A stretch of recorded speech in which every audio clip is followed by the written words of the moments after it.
welcome to the Daily English Show. Today's guest is Jamie. He's from New York and he's lived in Japan for about 4 years. He's lived in Okazaki, which is in Aichi, and he's now a student at a university in Tokyo, but he's taking some time off this winter to go snowboarding in Niseko. I asked him why he decided to come to Japan. I really like the language, the sounds especially.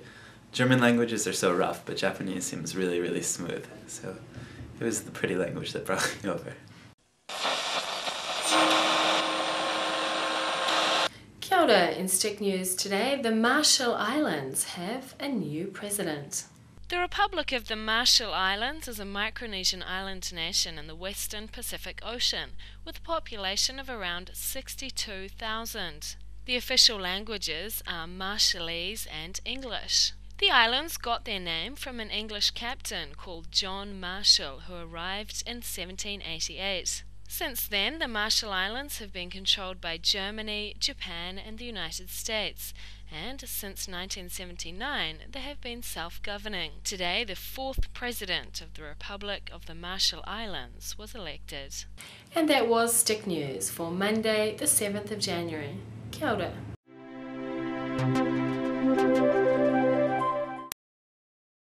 I think more than 15 years. Actually, I'm living in Sapporo. That's why I go snowboarding more than 10 times per year. Usutsu or Sapporo Kokusai snowboard area. This is my third time to be here. It's lovely, but it's slightly tough for snowboarders because of a lot of wobble.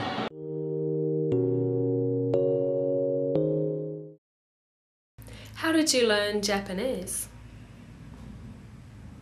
Did you know it before you came? So you studied at university in America for 2 years. What did you have to do to get into a Japanese university?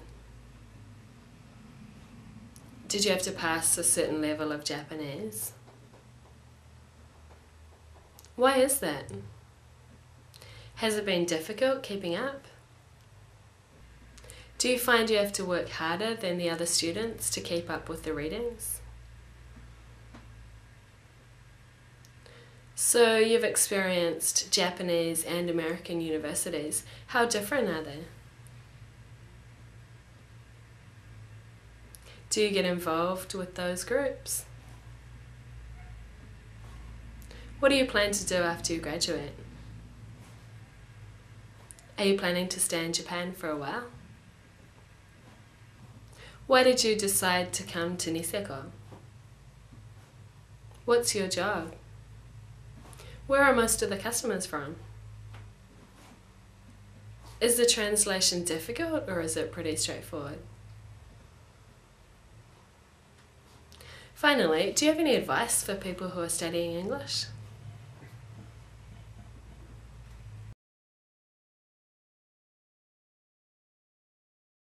Yeah, I knew a little bit. I studied at college for 2 years, and then I dropped out and went to a Japanese language school for 1.5 years. And that's where I learned most of it. Yeah, 1 year in Boston, and then I left that university to go to Columbia in New York, and then I left there to go to the language school.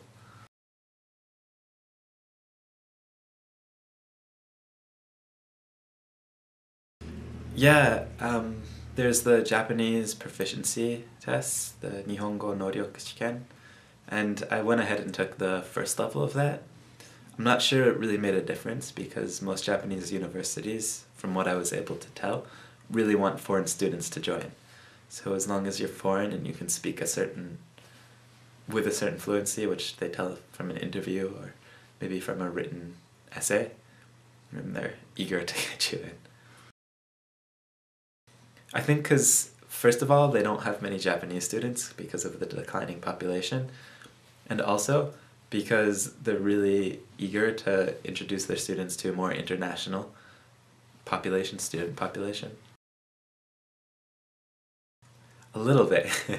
Some of the lessons weren't that hard, like the literature ones, because I like to read, but then the economics class and the international relations classes were difficult, especially since the male professors, love to talk about their lives and where they've been and tell weird stories, and I just sort of zone off during those.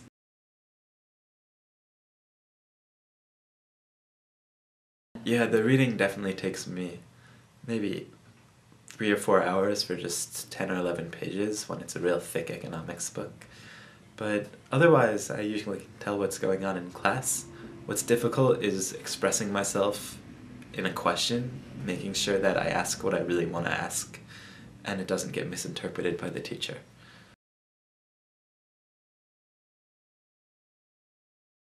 ICU, actually, where I go in Tokyo, isn't too different than the university I was at in the US, either of them.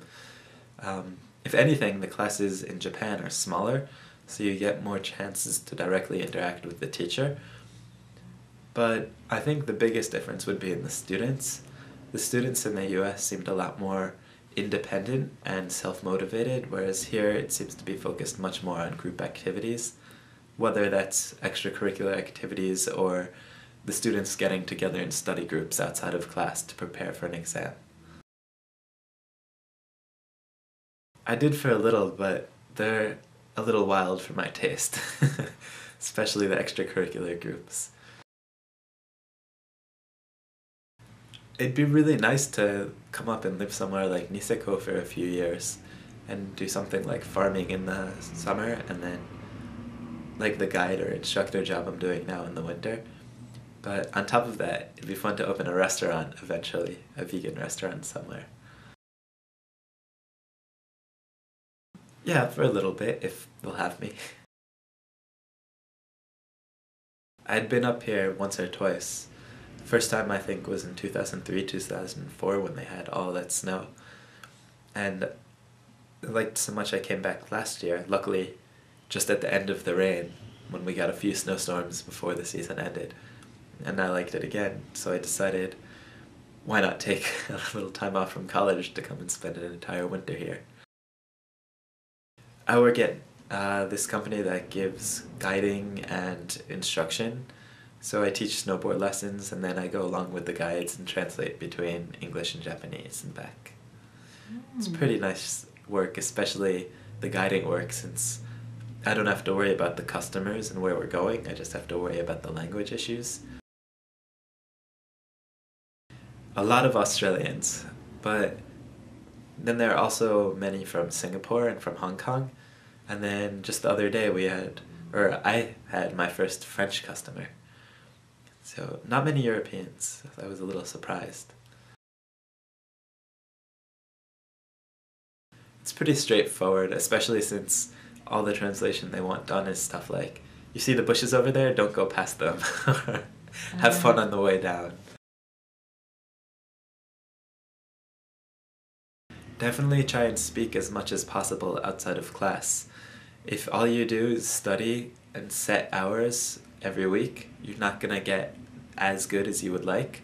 If you can create opportunities for yourself in your everyday life to use it naturally, then you're going to see a big improvement, I think.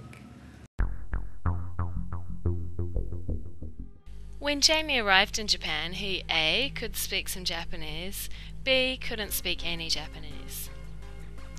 A. Jamie said the universities he's been to in the US and Japan are A. very different, B. not too different. B. In Niseko, Jamie is A. studying at a university, B. working. B. Where Jamie works, there are a lot of customers from A. Australia, Singapore and Hong Kong, B. America, Korea and France. A.